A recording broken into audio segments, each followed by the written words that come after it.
Hello ಗೆಳೆಯರೇ, welcome to S S ಪಿಚಿನ್ Kannada channel. ಈ ಒಂದು ವಿಡಿಯೋದಲ್ಲಿ ಶ್ರೀನಿವಾಸ ರಾಮಾನುಜರ ಕನ್ನಡ ಭಾಷಣ ನೋಡ್ತಾ ಇದೀವಿ. ಹಾಗಾದ್ರೆ ಈ ಒಂದು ಕನ್ನಡ ಭಾಷಣ ಅಂತಕ್ಕಂಥ ಇಷ್ಟವಾಯ್ತಾ? ಇಷ್ಟವಾದ್ರೆ ಒಂದು ಲೈಕ್, ನೀವು ಒಂದು ಲೈಕ್ ಅನೇಕ ವಿಡಿಯೋ ಪ್ರೋತ್ಸಾಹ ತುಂಬಾ ಸಿಗುತ್ತೆ. ಇನ್ನೊಬ್ರು ಶೇರ್ ಮಾಡಿ ಸಾಧ್ಯ. ಇಂಥ ಅನೇಕ ವಿಡಿಯೋ ಚಾನಲ್ ಸಬ್ಸ್ಕ್ರೈಬ್ ಆಗಿ. ಹಾಗೇನೆ ನಿಮಗೆ ಯಾವೊಂದು ಪ್ರಬಂಧ, ಯಾವೊಂದು ಭಾಷಣ ಬೇಕಂತ ಹೇಳಿ ಕಾಮೆಂಟ್ ಮಾಡಿ. ಆ ರೀತಿಯ ಪ್ರಬಂಧ ಮತ್ತು ಭಾಷಣ ತೆಗೆಲ್ಲ ಪ್ರಯತ್ನ ಬರ್ತೇನೆ. ಹಾಗೆ ಈ ಒಂದು ಭಾಷಣ ಯಾವ ರೀತಿ ಮಾಡ್ಬೇಕು ತಿಳಿಸ್ತಾ ಹೋಗ್ತಾನೆ, ಬನ್ನಿ. ಈ ಒಂದು ಭಾಷಣ ಮಾಡಿ ಒಂದು ಸೂಚನೆ ಏನಂತೀರಾ? ಇಲ್ಲಿ 1 ರಿಂದ 5 ಪಾಯಿಂಟ್ ಕಂಡು ಬರ್ತವೆ. ನಿಮ್ ಭಾಷಣದಲ್ಲಿ 1ನೇ ಪಾಯಿಂಟ್, 2ನೇ ಪಾಯಿಂಟ್, 3ನೇ ಪಾಯಿಂಟ್ ಅಂತ ಹೇಳ್ತೋಗಿ. 1 ರಿಂದ 5 ಪಾಯಿಂಟ್ಗಳನ್ನ ಚೆನ್ನಾಗಿ ಕಲ್ತ್ಕೋರಿ, ಪರ್ಫೆಕ್ಟ್ ಆಗ್ರಿ.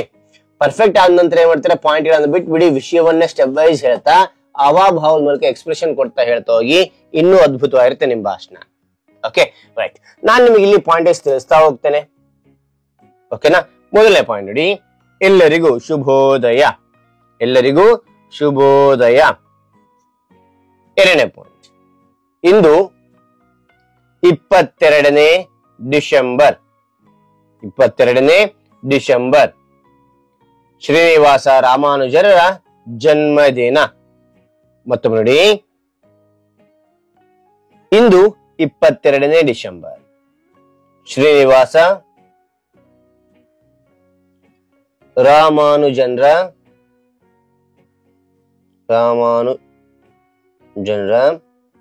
ಜನ್ಮ ದಿನಾಚರಣೆ.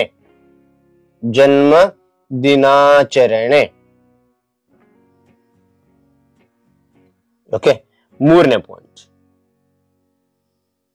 ಅವರ ಜನ್ಮ ದಿನಾಚರಣೆಯನ್ನು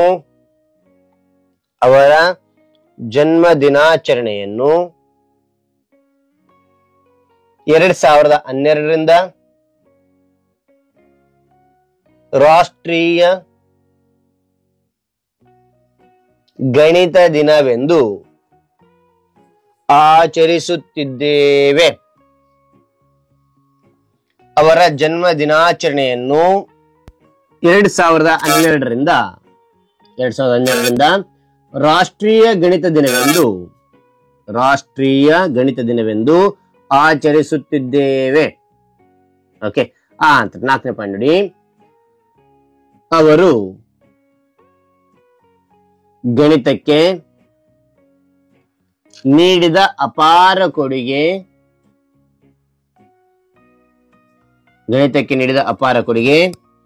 ಇಂದಿನ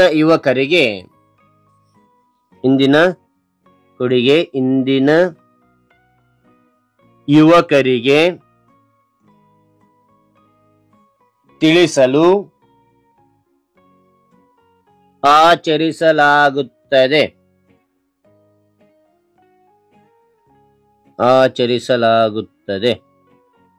ಓಕೆ, ಅದ ನಂತರ 5ನೇ ಪಾಯಿಂಟ್ ನೋಡಿ, 26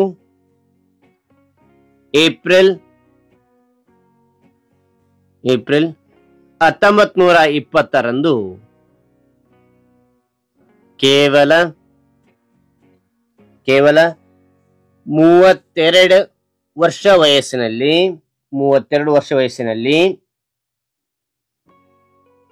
ವಯಸ್ಸಿನಲ್ಲಿ ನಿಧನರಾದರು.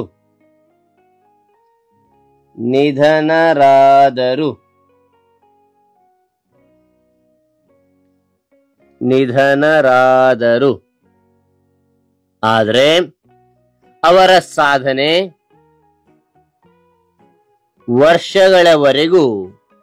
ಅನೇಕ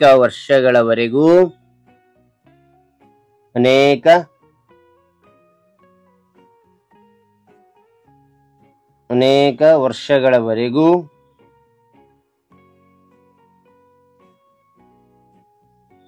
ಮರೆಯಲು ಸಾಧ್ಯವಿಲ್ಲ ಎಂದು ತಿಳಿಸುತ್ತಾ ನನ್ನ ಈ ಭಾಷಣ ಮುಗಿಸುತ್ತೇನೆ.